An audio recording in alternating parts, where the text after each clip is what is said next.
Very good morning, dear children. Dear children, we started Geography chapter 3, which is our changing earth, and we talk about the movements of the earth. Two types of forces were there: endogenic, which are working in the interior of the earth, and exogenic, which are working in the exterior, means outside the earth. Fine.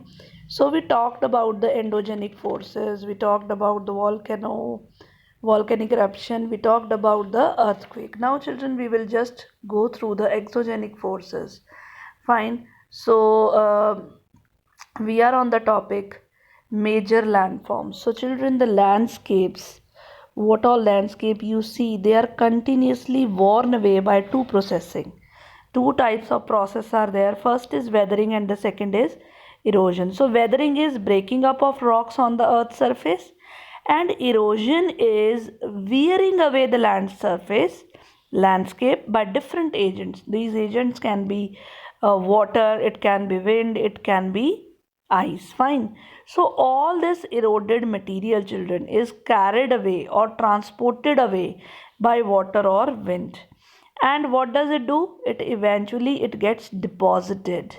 So children, this process of erosion and deposition, it can create different landforms on the surface of the earth, children. Fine. So first of all, we will talk about the work of a river. What is the work of river? What is it doing? Now the running water in the river, it erodes the landscape, children. You can just look at figure 3.4.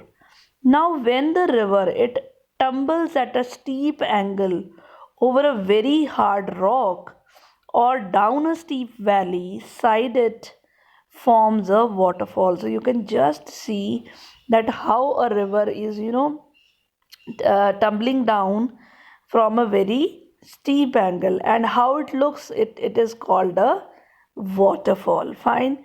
As the river, children, enters the plain, when the river, after the waterfalls, it enter, not after the waterfall, whenever it is entering the plains, how it will move, it will twist and turn. So you can see figure 3.5, you can see the twist and turns. So these large bends, they are known as meanders. Fine. Now due to the continuous erosion and deposition along the sides of the meander, you can see at the corner lot of things are deposited. Fine. And end of the meander loop comes closer and closer. It is coming closer and closer to each other.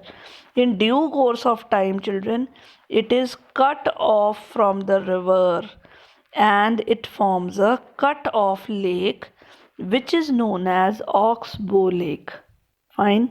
So I am telling that when a river is entering the floodplains, it twists and turns. So when it twists and turns, it collects all the deposits on the bend. So after some time, this bend, it cuts it off from the river, and it is known as Oxbow Lake. Now at times, children, the river overflows its banks. Fine. And sometimes it leads to flooding also. So as it floods, the deposit layer and the fine soil and other material, all the sediments, they collect along the banks of the river. And you all know what it makes. It makes the flood plains. Fine. Fertile flood plains. Fine. Which are made by the river sediments collected. Fine. So that is very fertile. Now the raised banks are called the levees. Now the raised banks of the rivers, when it is depositing, the banks become higher and higher. So those raised banks, they are known as the levees. Fine. As the river, children, it approaches the sea, the speed of the flowing water decreases. You all know this.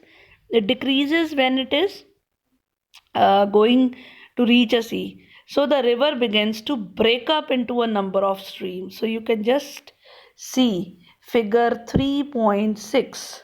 The river, before entering a big, ocean or any sea, before it adds on, it breaks up into different streams, and these streams are called, children, these streams are called distributaries.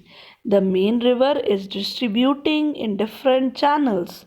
So these are the distributaries. The river becomes slow, so slow, children, that whatever it has in it, it start depositing that loads and loads. So all the distributaries, children, forms its mouth, and the collection of all those sediments, they form all the mouths and they form a delta, children. You can see a delta, how a river is depositing so many things, whatever it has inside it, so it is making a delta. So this is the work of a river. Now we will shift to the next agent, that is the work of sea waves. Do sea waves also do something? Yes, of course. The erosion and the deposition of sea waves, they give rise to the coastal landforms. The coastal landforms, because what all the sea has, the erosion, the deposition, it is going to rise the coastal landforms. And children, sea waves, they continuously strike at a rock. You can see figure 3.7. When it is continuously striking the rock, cracks are there in the rocks. So by over the time, these cracks, they become larger and wider. Fine. So the hollow like caves are formed on the rocks. So children, these caves are known as sea caves. You can see the sea cave in the figure 3.7. Now children, after some time, this cave becomes a cavity, and it becomes bigger and bigger, and only the roof is there, rest all is, all weathered away. So that makes a sea arc. Fine, you can see the sea arc also. Fine. Further, children, the erosion breaks the roof.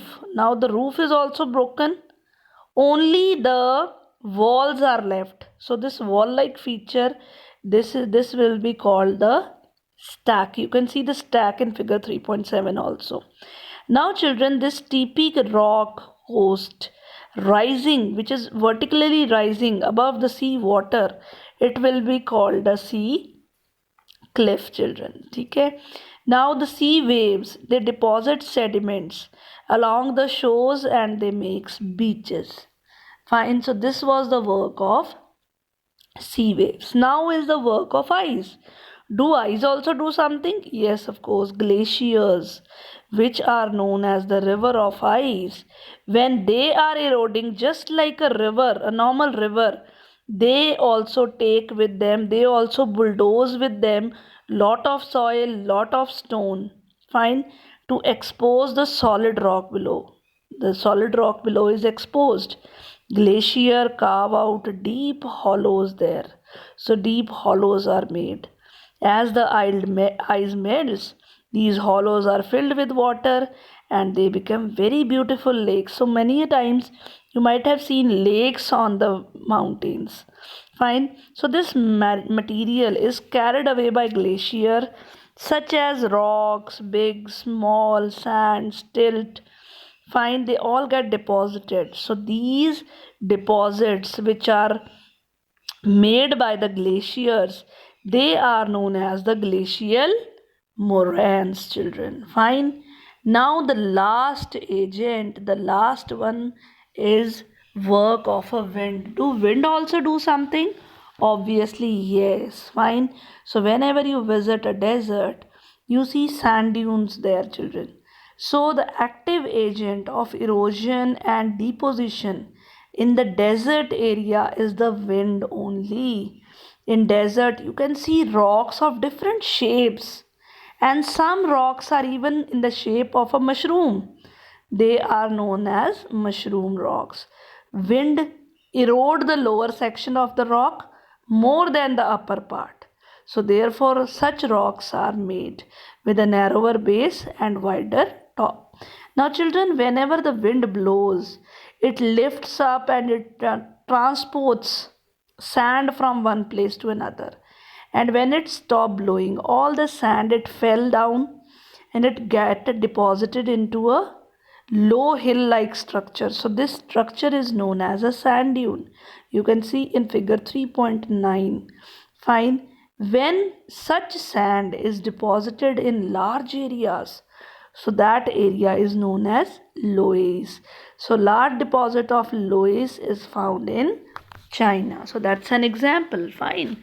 Now come to the back exercise, which is not the erosional feature of sea wave, which is not an erosional feature of sea wave. Fine. Erosional is not eroding anything. Fine. So that is your beach.